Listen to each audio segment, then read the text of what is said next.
الحمد لله نحمده ونستعينه ونستغفره ونعوذ بالله من شرور أنفسنا ومن سيئات أعمالنا من يهده الله فلا مضل له ومن يضلل فلا هادي له وأشهد أن لا إله إلا الله وحده لا شريك له وأشهد أن محمدا عبده ورسوله يا أيها الذين آمنوا اتقوا الله حق تقاته ولا تموتن إلا وأنتم مسلمون يا أيها الناس اتقوا ربكم الذي خلقكم من نفس واحدة وخلق منها زوجها وبث منهما رجالا كثيرا ونساء واتقوا الله الذي تساءلون به والأرحام إن الله كان عليكم رقيبا يا أيها الذين آمنوا اتقوا الله وقولوا قولا سديدا يصلح لكم أعمالكم ويغفر لكم ذنوبكم ومن يطع الله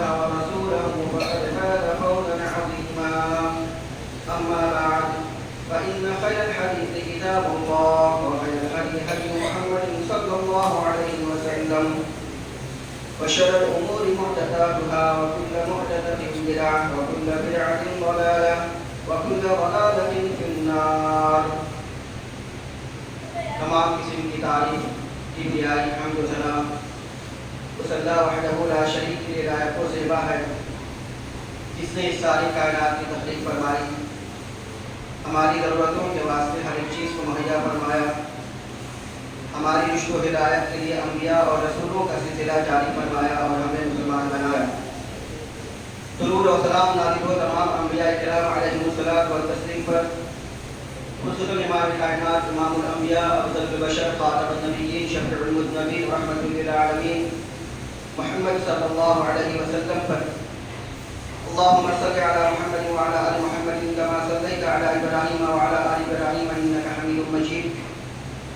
اللهم بارك على محمد وعلى آل محمد كما باركت على إبراهيم وعلى آل إبراهيم إنك حميد مجيد. معزز حاضرین جمعہ، عزیز بچوں، نبی کریم صلی اللہ علیہ وسلم کی ولادت مکہ میں ہوئی اور اس کے بعد آپ بڑے ہوئے، بچپن کا زمانہ گزرا، جوانی بھی گزر گئی اور نکاح بھی ہوئی، بچے بھی ہوئے.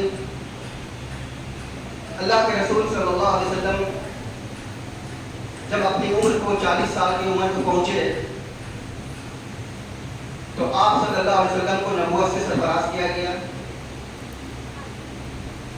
قرآن کریم کی سب سے پہلی سورت سورہ اقرا کی 5 آیتیں آپ پر نازل کی گئی اور اس کے بعد سے آپ نبی بنائے گئے. نبی بنائے جانے کے بعد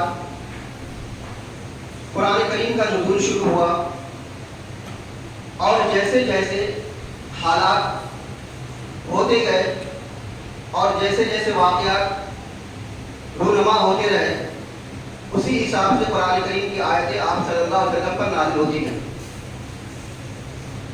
کل 13 سال مکہ میں رہے اور 10 سال آپ صلی اللہ علیہ وسلم نے مدینہ میں گزارے. اس 23 سال کی پیریڈ میں آپ صلی اللہ علیہ وسلم پر پورا قرآن نازل ہو گیا. سب سے آخر میں جو سورت نازل ہوئی نزول کے اعتبار سے، وہ سورت تھی الیوم اکملت لکم دینکم واتممت علیکم نعمتی ورضیت لکم الاسلام دینا، کہ آج میں نے تم پر دین کو مکمل کر دیا ہے. اور اللہ کے رسول صلی اللہ علیہ وسلم کی ذات کے اعتبار سے سب سے آخری جو سورت تھی وہ سورت نصر تھی. اس سورت کے اندر میں اللہ کے رسول صلی اللہ علیہ وسلم کو یہ حکم دیا گیا ہے کہ اللہ سبحانہ و تعالیٰ نے آپ کو جس مقصد کے تحت دنیا میں بھیجا تھا وہ مقصد پورا ہوا ہے. فسبح بحمد ربک واستغفر، اب آپ اپنے رب کی تحمید کی کبریائی بیان کیجیے اور اللہ سے استغفار کیجیے.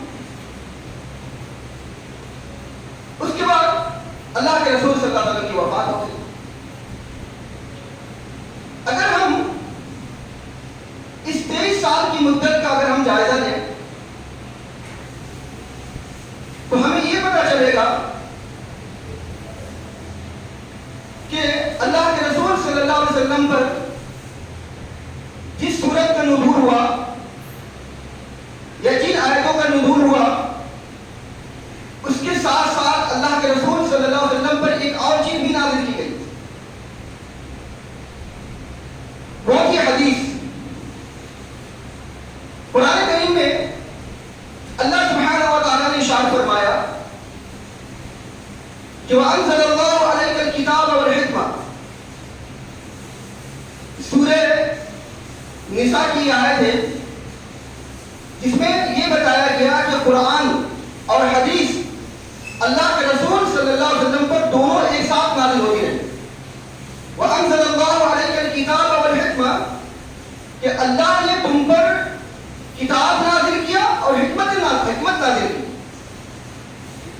تفسیر ابن کثیر میں حسن بصری رحمۃ اللہ علیہ اور قتادہ رحمۃ اللہ علیہ یہ فرماتے ہیں کہ یہاں اللہ سبحانہ و تعالیٰ نے جو یہ ارشاد فرمایا وَأَنزَلَ اللَّهُ عَلَيْكَ الْكِتَابَ کہ ہم اللہ نے تم پر کتاب نازل کیا ہے، تو یہاں کتاب سے مراد قرآن ہے۔ وَالْحِكْمَةَ اور اللہ نے تم پر حکمت نازل کی ہے، تو یہاں حکمت سے مراد حدیث یا سنت ہے۔ تو اس سے یہ پتہ چلا کہ اللہ کے رسول صلی اللہ علیہ وسلم پر قرآن اور حدیث یہ دونوں چیزیں نازل ہوتی رہی۔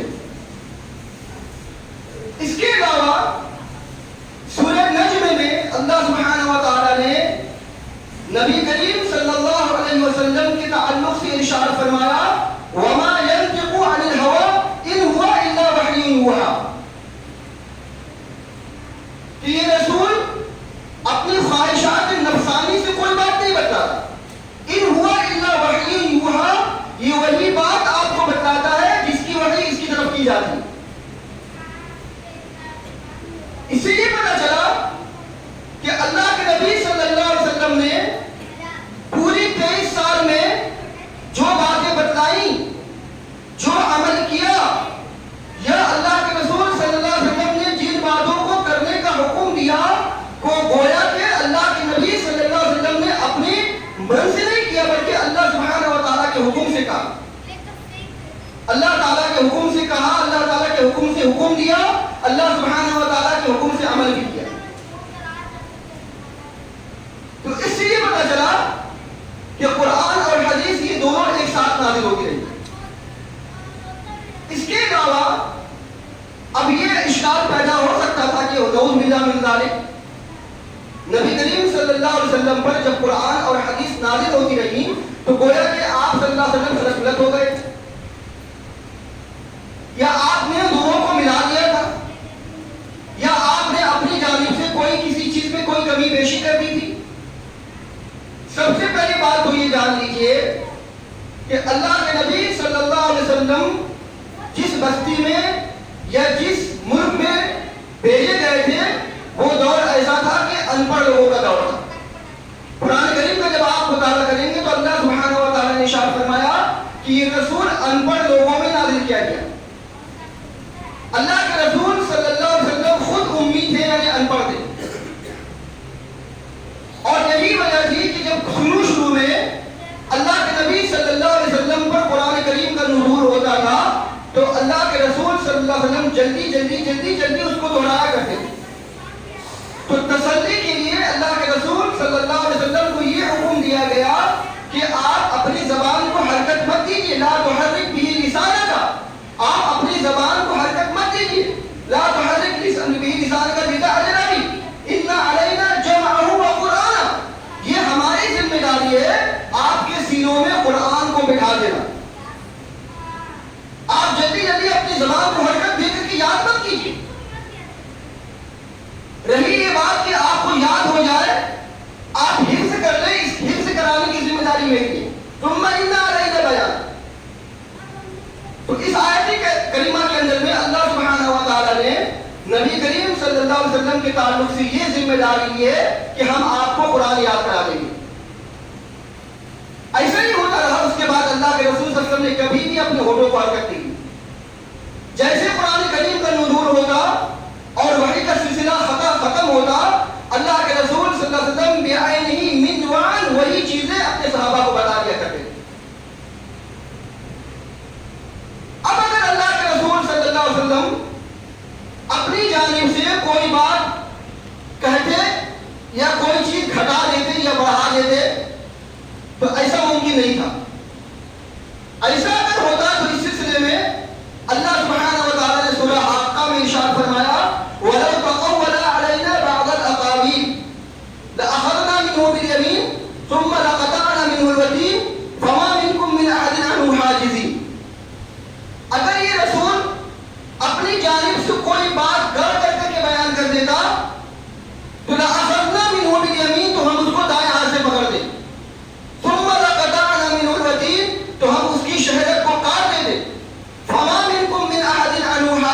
اپنی جانب سے نہ کسی بات کو گھٹاتے تھے نہ کسی بات کو بڑھاتے تھے، بلکہ وہی بات کا حکم دیتے تھے، اسی بات پر عمل کرتے تھے جس کا حکم اللہ سبحانہ و تعالی وحی کی صورت میں دیا کرتا تھا۔ اسی طرح سے دیکھیے سنن نبی داؤد کی حدیث ہے، مسند احمد کی صحیح درجے کی روایت ہے، اللہ کے نبی صلی اللہ علیہ وسلم ارشاد فرماتے ہیں الا انی اوتیت القرآن ومثلہ معہ، غور سے سنو کہ مجھ کو قرآن دیا گیا ہے اور قرآن کے ساتھ ساتھ اسی کے جیسے اسی کے ساتھ میں دی گیا، قرآن کے ساتھ میں اسی کے مثل کوئی چیز دی گئی ہے اور وہ چیز کیا ہے؟ حدیث۔ تو گویا کہ اللہ کے رسول صلی اللہ علیہ وسلم پر قرآن کا بھی نزول ہوتا رہا اور حدیث کا بھی نزول ہوتا رہا۔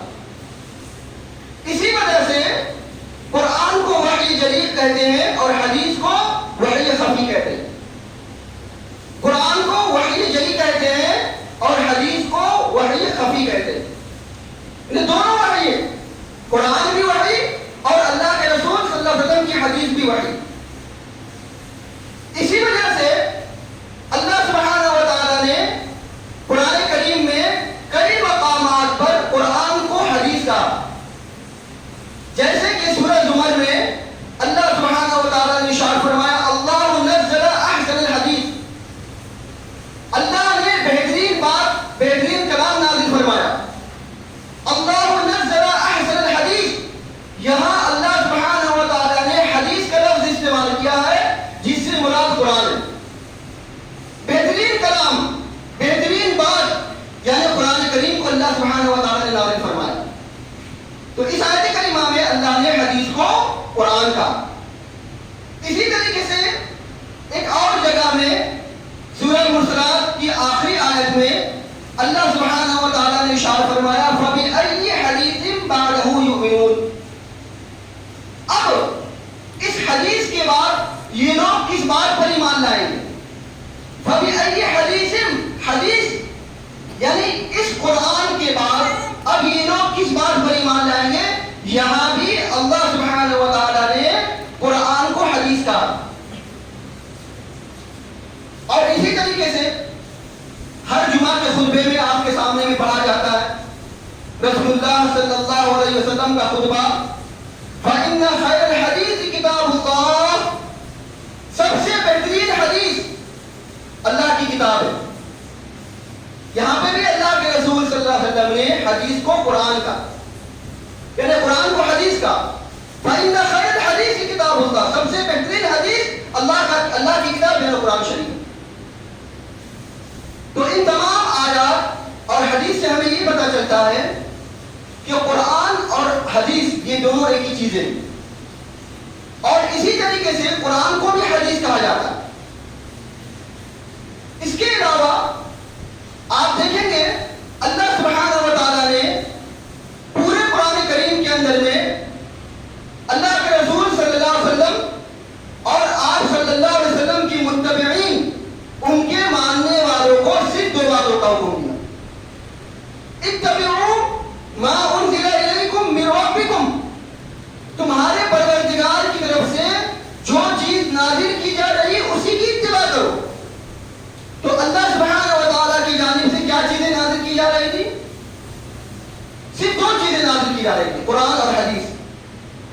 لہذا اللہ سبحانہ و تعالیٰ نے سورہ اعراف کی اس میں کہا کہ صرف دو ہی چیزوں کی اتباع کرو، اتبعوا ما انزل الیکم من ربکم، کہ تمہاری طرف سے جو چیزیں نازل کی جا رہی ہیں تم اسی کی اتباع پیروی کرو، اور نازل کیا ہو رہا تھا؟ قرآن و حدیث۔ تو گویا کہ اللہ سبحانہ و تعالیٰ نے قرآن اور حدیث کی اتباع کرنے کا حکم دیا۔ وَلَا تَتَّبِعُوا مِن دُونِهِ أَوْلِيَاءَ، اللہ سبحانہ و تعالیٰ نے ارشاد فرمایا کہ اس کو چھوڑ کر کے ان دونوں چیزوں کو چھوڑ کر کسی اولیاء کی اتباع مت کرو۔ تو گویا کہ صرف دو چیزوں کا حکم دیا گیا، اسی کی اتباع کرو، اسی کی پیروی کرو، اس کے علاوہ اور کسی کی اتباع مت کرو، کسی کی پیروی مت کرو۔ صحابہ کرام رضی اللہ تعالیٰ عنہم اجمعین پوری زندگی صرف اور صرف قرآن اور حدیث پر عمل کرتے تھے، قرآن اور حدیث کی ہی اتباع اور پیروی کرتے تھے۔ جب بھی کوئی اختلاف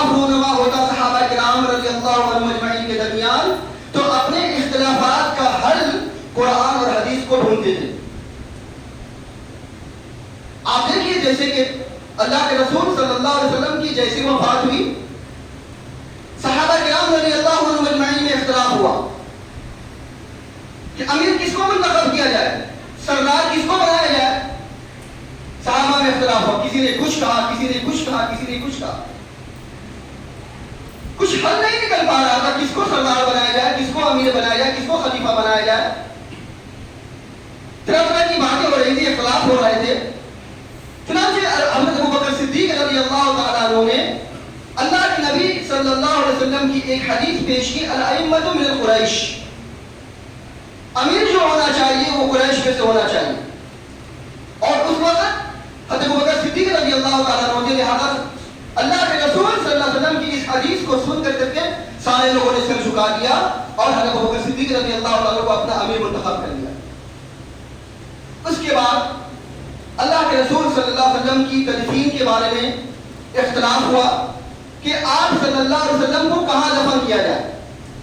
کسی نے کہا جنت البقیع میں دفن کیا جائے، کسی نے کہا اللہ کے رسول صلی اللہ علیہ وسلم جس منبر پہ جا کر خطبہ دیا کرتے تھے وہاں دفن کیا جائے. کسی نے کچھ کہا، کسی نے کچھ کہا. حضرت ابوبکر صدیق رضی اللہ تعالیٰ عنہ نے اللہ کے رسول صلی اللہ علیہ وسلم کی ایک حدیث پیش کی جس میں یہ بتایا گیا کہ انبیاء کی تدفین وہی ہوتی ہے جہاں اس کی وفات ہوتی ہے.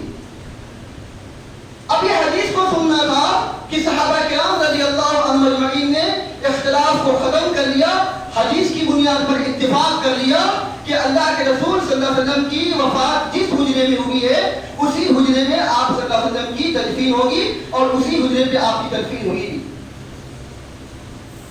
اس کے علاوہ اگر آپ حدیث کا مطالعہ کریں گے تو آپ کو پتہ چلے گا کہ صحابہ کرام رضی اللہ عنہم اجمعین کے درمیان جب بھی کوئی اختلاف ہوتا تھا اور اس وقت اللہ کے رسول صلی اللہ علیہ وسلم کی کوئی حدیث یا کوئی سنت یا کوئی بات پیش کر دی جاتی تھی تو صحابہ کرام رضی اللہ عنہم اجمعین فوراً اپنے اختلافات کو ختم کر لیتے تھے اور ختم کر کے صرف اور صرف اللہ کے رسول صلی اللہ علیہ وسلم کے بتائے ہوئے فیصلے پر راضی ہو جائے گا. تو آج بھی جو لوگ اللہ اور اللہ کے رسول صلی اللہ علیہ وسلم کی اتباع اور پیروی نہیں کرتے بلکہ اللہ اور اللہ کے رسول کی اتباع اور پیروی کے ساتھ ساتھ کسی اور ائمہ کسی اور کی پیروی اتباع کرتے ہیں تو ان کو سمجھ لینا چاہیے کہ قرآن کریم میں اللہ سبحانہ و تعالیٰ نے ارشاد فرمایا فَلَا وَرَبِّكَ لَا يُؤْمِنُونَ حَتَّى يُحَكِّمُوكَ فِي مَا شَجَرَ بَيْنَهُمْ. تیرے رب کی قسم وہ آدمی ہرگز مسلمان یا مومن نہیں ہو سکتا جب تک اپنے اختلافات کا حل تجھ کو نہ بنا دے یا تیری حدیث کو نہ بنا دے. لا يؤمنون حتى يحكموك فيما شجر بينهم. جب تک ہم اپنے آپسی اختلافات کو اللہ کے رسول صلی اللہ علیہ وسلم کے حدیث کو فیصلہ نہ مان لیں اور ان کو حکم نہ مان لیں ہمارا اختلاف نہیں ختم ہو سکتا. تو اللہ سبحانہ و تعالیٰ نے اور نبی کریم صلی اللہ علیہ وسلم نے بس انہی دو چیزوں کا اتباع کرنے کا حکم دیا اور صحابہ کرام رضی اللہ تعالیٰ عنہم پوری زندگی قرآن اور حدیث پر عمل کرتے. قرآن اور حدیث کے علاوہ کسی اور تیسری چیزوں پر عمل ہی نہیں کرتے تھے. اب آپ دیکھ لیجئے کہ آج کی تاریخ میں جو لوگ قرآن اور حدیث پر عمل کرتے ہیں ان لوگوں کو اہل الحدیث کہا جاتا ہے یا اصحاب الحدیث کہا جاتا ہے. بڑے بھونڈے انداز میں ان کو نام دیا جاتا ہے. وہابرہ کہا جاتا ہے، غیر مقلد کہا جاتا ہے، 420 کہا جاتا، اہل خبیث کہا جاتا. اہل خبیث کون ہے؟ 420 کس کو کہا جا رہا؟ وہابرہ اور غیر مقلد کس کو کہا جا رہا؟ نعوذ باللہ من ذلک صحابہ کرام رضی اللہ عنہم اجمعین کو. صحابہ کرام رضی اللہ تعالیٰ عنہم اجمعین تو کسی کی تقلید نہیں کرتے تھے قرآن و حدیث کو چھوڑ کر کے. قرآن و حدیث کی اتباع اور پیروی کیا کرتے تھے، کسی اور کی تو تقلید نہیں کرتے تھے. صحابہ کرام رضی اللہ اجمعین صرف اور صرف قرآن و حدیث کی پیروی کرتے تھے، کسی اور امام کی پیروی تو نہیں کرتے تھے. تو اہل حدیث میں تو صرف اور صرف قرآن و حدیث کی اتباع اور پیروی کرتا. اہل حدیث میں تو صرف اپنا امام اللہ کے رسول صلی اللہ علیہ وسلم کو بناتا ہے، اس کے علاوہ کسی کو امام تو نہیں بنایا. تو یہ کہنا کہ اہل الحدیث نعوذ باللہ من ذلک کہ وہابرہ ہے، غیر مقلد ہے، یہ صحابہ کرام رضی اللہ عنہم منتے کرے. صحابہ کرام رضی اللہ عنہم کیا تھے؟ اہل الحدیث تھے. آپ دیکھیے کہ اللہ اجمعین، یا اسی طریقے سے جو لوگ قرآن اور حدیث پر عمل کرتے تھے ان کو اس زمانے میں تابعین کے زمانے میں اہل حدیث کہا جاتا ہے، یا صحابہ کے زمانے میں اہل حدیث کہا جاتا ہے۔ وہ کس طریقے سے دیکھیے کہ اہل کے معنی ہوتے والد، اور حدیث کے معنی ہوتے حدیث، اور حدیث کے معنی اور آپ کو بتایا جا چکا قرآن اور حدیث، یعنی قرآن اور حدیث والے۔ اہل حدیث کا مطلب ہوا قرآن اور حدیث والے، جو صحابہ کرام رضی اللہ تعالیٰ اجمعین قرآن اور حدیث کی اتباع کرتے تھے، تو اس معنی میں صحابہ کرام اہل حدیث ہوئے۔ اسی طریقے سے دیکھیے سن 37 ہجری میں جنگ صفین ہوئی، جس میں حضرت علی رضی اللہ تعالیٰ عنہ اور امیر معاویہ رضی اللہ تعالیٰ عنہ میں جنگ ہوئی۔ جب امیر معاویہ رضی اللہ تعالیٰ عنہ مجمعین عنہ کی فوج شکست کھانے لگی تو امیر معاویہ رضی اللہ تعالیٰ عنہ نے نیزوں پہ قرآن اٹھا لیا اور قرآن کے حکم پر جنگ بندی کا اعلان کر دیا۔ لہذا اسی جنگ بندی کے بعد حضرت علی رضی اللہ تعالیٰ عنہ اور حضرت معاویہ رضی اللہ تعالیٰ عنہ میں صلح ہو گئی۔ صلح ہونے کے بعد حضرت علی رضی اللہ تعالیٰ عنہ کے تقریباً 1200 حامی تھے ایسے کہ وہ لوگ اس صلح کے بعد الگ ہو گئے، اور الگ ہونے کے بعد انہوں نے حضرت علی رضی اللہ تعالیٰ عنہ سے بغاوت کر لیا، اور بغاوت کرنے کے بعد قرآن پر انہوں نے حدیثوں کو کرنا شروع کر دیا، قرآن کے ساتھ ساتھ میں حدیثوں کو کرنا شروع کر دیا۔ اب اس زمانے میں جب حدیثوں کو کرتے تھے تو اس زمانے میں وہ لوگ، ان لوگوں کو اہل بدعت کہا جاتا تھا، کہ جو لوگ قرآن اور حدیث کو کر لیا کرتے تھے ان کو اس گڑنے کی وجہ سے اہل بدعت کہا جاتا تھا، اور جو لوگ صرف اور صرف قرآن اور حدیث پر عمل کرتے تھے اس زمانے میں ان لوگوں کو اصحاب الحدیث کہا جاتا تھا۔ تو اس طریقے سے اس زمانے میں اصحاب الحدیث کا نام دیا گیا۔ تو صحابہ کرام رضی اللہ تعالیٰ اجمعین کے دور میں اصحاب الحدیث کا نام پڑا، اور اسی وقت سے اہل حدیث لوگ آج کہتے ہیں۔ تو صحابہ کرام رضی اللہ تعالیٰ اجمعین الحمدللہ ثم الحمدللہ اہل حدیث تھے، قرآن و حدیث کی اتباع اور پیروی کرنے والے تھے۔ تو ہم لوگوں کو سمجھ لینا چاہیے کہ اہل حدیث کس کو کہا جاتا ہے اور اہل حدیث کون ہے۔ اسی طریقے سے شیخ عبد القادر جیلانی رحمۃ اللہ علیہ غنیۃ الطالبین میں ارشاد فرماتے ہیں کہ اہل سنہ لا اسم لهم الا اسم واحد وهو اصحاب الحدیث۔ اہل سنت کا ایک ہی نام ہے، اہل سنت کا ایک ہی نام ہے اور وہ ہے اہل حدیث۔ غنیۃ الطالبین میں شیخ عبد القادر جیلانی رحمۃ اللہ علیہ فرماتے ہیں۔ تو شیخ عبد القادر جیلانی رحمۃ اللہ علیہ الحمدللہ ثم الحمدللہ اہل حدیث کی تعریف کر رہے ہیں، اور اہل حدیث کے بارے میں کہہ رہے ہیں کہ اگر کوئی اہل سنت والجماعت ہے تو وہ اصحاب الحدیث یعنی اہل حدیث ہے۔ اس کے علاوہ شیخ عبد القادر جیلانی رحمۃ اللہ علیہ یہ بھی فرماتے ہیں کہ بدعتیوں کی نشانی یہ ہے کہ وہ اہل حدیث کی تذلیل کرتے ہیں۔ بدعتیوں کی نشانی وہ ہے کہ وہ اہل حدیث کی بدگمانی کرتے ہیں، اہل حدیث کی برائی کرتے ہیں، اہل حدیث کے خلاف بدگوئی کرتے ہیں، یہ بدعتیوں کی نشانی۔ تو شیخ عبد القادر جیلانی رحمۃ اللہ علیہ الحمدللہ اہل حدیث کی تعریف پر۔ تو آج ہم سب لوگوں کو جو اہل حدیث پر کیچڑ اچھالا جاتا ہے، اہل حدیث کو غیر مقلد کہا جاتا ہے، اہل حدیث کو اہل خبیث کہا جاتا ہے، اہل حدیث کو لا دینیت کے نام سے جانا جاتا ہے، لا مذہب کے نام سے جانا جاتا ہے، کہ یہ لوگ اولیاء اللہ کو نہیں مانتے، یہ کہا جاتا ہے کہ یہ لوگ اولیاء اللہ کو نہیں مانتے۔ نعوذ باللہ من ذالک۔ اہل حدیث کا یہ موقف ہی نہیں ہے۔ اہل حدیث سب سے زیادہ اللہ کے ولی کو مانتا ہے، ہاں مانتا نہیں ہے۔ اہل حدیث اولیاء اللہ سے مانتا نہیں ہے، مانتا ضرور ہے، مانتا نہیں ہے۔ اور اہل حدیث جتنا مانتا ہے اتنا کوئی بھی نہیں مانتا۔ قرآن کریم میں اللہ سبحانہ و تعالیٰ نے انہی اولیاء اللہ کے تعلق سے ارشاد فرمایا گیا، ربنا لا تزغ قلوبنا بعد اذ ہدیتنا وہب لنا من لدنک رحمہ۔ اے میرے پروردگار، جو لوگ ایمان لائے ان ایمان والوں کے تعلق سے ہمارے دل میں کسی طرح کا کوئی کجی، کوئی کدورت، کوئی نفرت، کوئی حسد نہ رکھیو۔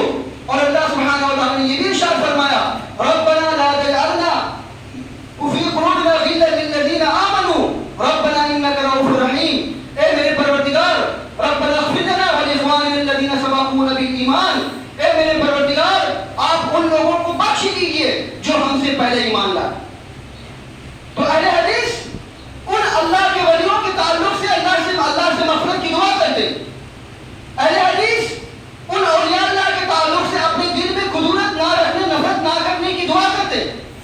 تو اہل حدیث تو سب سے زیادہ اولیاء اللہ کو مانتے ہیں، ان سے نفرت کہاں کرتے؟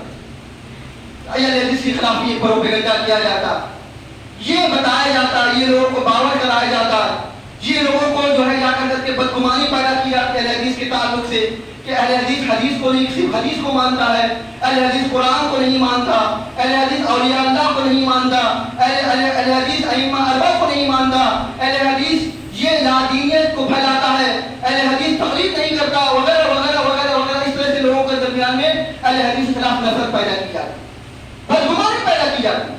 کس کے خلاف آپ بدگمانی پیدا کر رہے ہیں؟ اہل حدیث. کون ہے اہل حدیث؟ صحابہ کرام رضی اللہ تعالیٰ عنہم اجمعین اہل حدیث ہیں. صحابہ کرام اور اس کے بعد ائمہ اربعہ اور اس کے بعد تبع تابعین. آپ دیکھیے امام ابو حنیفہ رحمۃ اللہ علیہ نے کیا فرمایا، ان کا قول اٹھا کر کے دیکھ لیجیے آپ. امام ابو حنیفہ رحمۃ اللہ علیہ فرماتے ہیں کہ میری اگر رائے، میری اگر بات قرآن اور حدیث سے ملتی ہے تو اس کو آپ قبول کر لیجیے، اور اگر میری بات قرآن اور حدیث سے نہیں ملتی ہے تو میری بات کو دیوار پر دے ماری.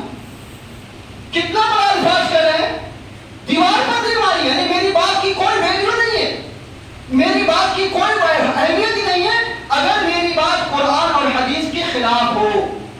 تو امام ابو حنیفہ رحمۃ اللہ علیہ خود فرما رہے ہیں کہ آپ صرف قرآن اور حدیث کی بات مانیے اور میری اس وہ بات مانیے جو قرآن اور حدیث کے موافق ہو. اگر میری بات قرآن اور حدیث کے خلاف ہو تو قرآن اور حدیث پر عمل کیجیے، میری بات کو جانے دیجیے، چھوڑ دیجیے. اس کے علاوہ آپ ائمہ اربعہ کے اور سارے اقوال دیکھ لیجیے. امام شافعی رحمۃ اللہ علیہ کے اقوال دیکھ لیجیے، امام مالک رحمۃ اللہ علیہ کے اقوال دیکھ لیجیے، امام احمد بن حنبل رحمۃ اللہ علیہ کے اقوال دیکھ لیجیے. سارے ائمہ تمام لوگوں کو قرآن اور حدیث کی طرف بلاتے ہیں اور انہی دونوں باتوں پر عمل کرنے کا حکم دیتے ہیں. نعوذ باللہ من ذالک.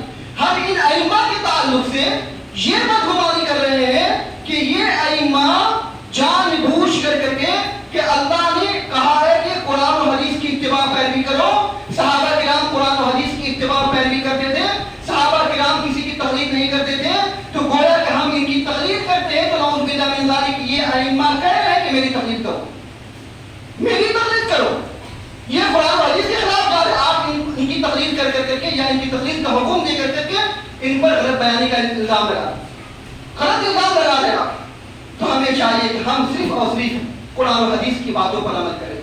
اس کے علاوہ اللہ نے فرمایا کہ اس کے علاوہ کسی بات کی اتباع پیروی مت کیجیے، چاہے کوئی سبھی اولیاء اللہ ہو، چاہے کوئی بھی امام ہو، چاہے کوئی پیر و مرشد ہو.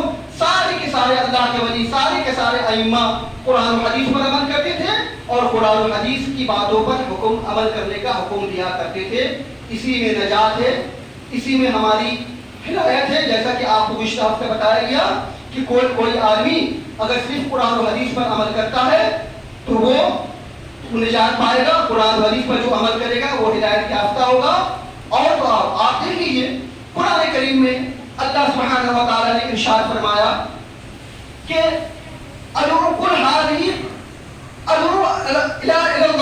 اللہ سبحانہ و تعالیٰ نے نبی کریم صلی اللہ علیہ وسلم کو حکم دیا کہ آپ لوگوں کو اللہ کی طرف بلائیے. اللہ کے رسول صلی اللہ علیہ وسلم کے حکم دے کر کے تمام امتیوں کو حکم دیا گیا کہ آپ لوگوں کو اللہ کی طرف بلائیے. آپ لوگوں کو اللہ کی طرف کیسے بلائیں گے؟ کس بات کی طرف بلائیں گے؟ کس بات کی طرف دعوت دیں گے؟ اللہ سبحانہ و تعالیٰ نے نبی کریم صلی اللہ علیہ وسلم کو کہا نا اتبعوا ما انزل الیکم من ربکم. اللہ نے آپ پر جو چیز نازل کی اس کی اتباع پیروی کیجیے. تو یہ کہہ کر کے تمام امتیوں کو حکم دیا گیا ہے کہ تمام امتی قرآن و حدیث پر عمل کریں اور قرآن و حدیث کی طرف لوگوں کو بلائیں، قرآن و حدیث کی طرف ہی دعوت دیں، قرآن و حدیث کی پیروی کرنے کا حکم دیں. اس کے علاوہ کسی بات کی پیروی کرنے کا حکم دیں. تو یہ نجات کا ذریعہ ہے، یہ ہدایت کا ذریعہ ہے. ہمیں چاہیے کہ ہم تحقیق کریں.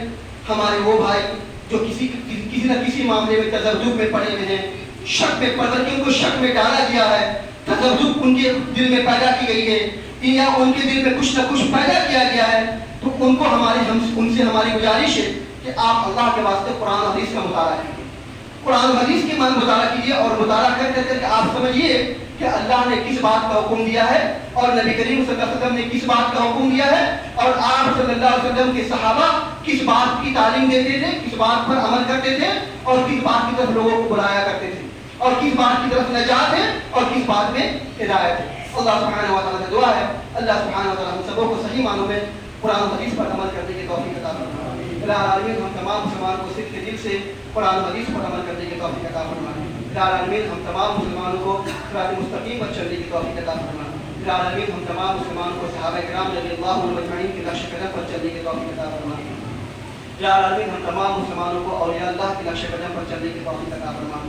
الہ العالمین ہم تمام مسلمانوں کو صراط مستقیم پر گامزن رہنے کی توفیق عطا فرمائے. الہ العالمین ہمیں جو بیمار ہیں انہیں شفاء کاملہ عاجلہ عطا فرما. جو پریشان ہیں ان کی پریشانیوں کو دور فرما. جو قرض دار ہوں اپنے اسباب سے قرضہ ادا کرنے کی توفیق عطا فرما. الہ العالمین جو اپنے رزق کے تعلق سے جد و جہد کر رہے ہیں یا رزق کے تعلق سے پریشان ہیں الہ العالمین تو ان سب کی مدد فرما اور ان کی پریشانیوں کو دور فرما. الہ العالمین جو بچے امتحانات دے رہے ہیں الہ العالمین تو ان کے جائز مقاصد میں کامیابی عطا فرما. الہ العالمین جو لوگ جد و جہد کر رہے ہیں بھاگ دوڑ کر رہے ہیں الہ العالمین تو ان کے جائز مقاصد میں کامیابی عطا فرما. الہ العالمین جو اپنے بچے اور بچیوں کے رشتوں کے تعلق سے پریشان ہیں الہ العالمین تو ان سب کی مدد فرما. الہ العالمین دنیا کے اندر میں جہاں جہاں کہیں بھی مسلمان پریشان ہیں الہ العالمین تو ان سب کی مدد فرما. ہماری مدارس کی حفاظت فرما. ہماری مساجد کی حفاظت فرما. ہمارے علماء اور ہمارے ائمہ کی حفاظت فرما. الہ العالمین ہمارے بچے اور بچیوں کی حفاظت فرما. الہ العالمین جب تک ہم جئیں کتاب اللہ اور سنت رسول اللہ صلی اللہ علیہ وسلم پر عمل کرتے ہوئے جئیں اور جب ہمارا خاتمہ ہو انہی دونوں پر عمل کرتے ہوئے ہمارا خاتمہ ہو. اقول قولی ھذا واستغفر اللہ لي ولكم ولسائر المسلمين واخر دعوانا الحمد لله رب العالمين.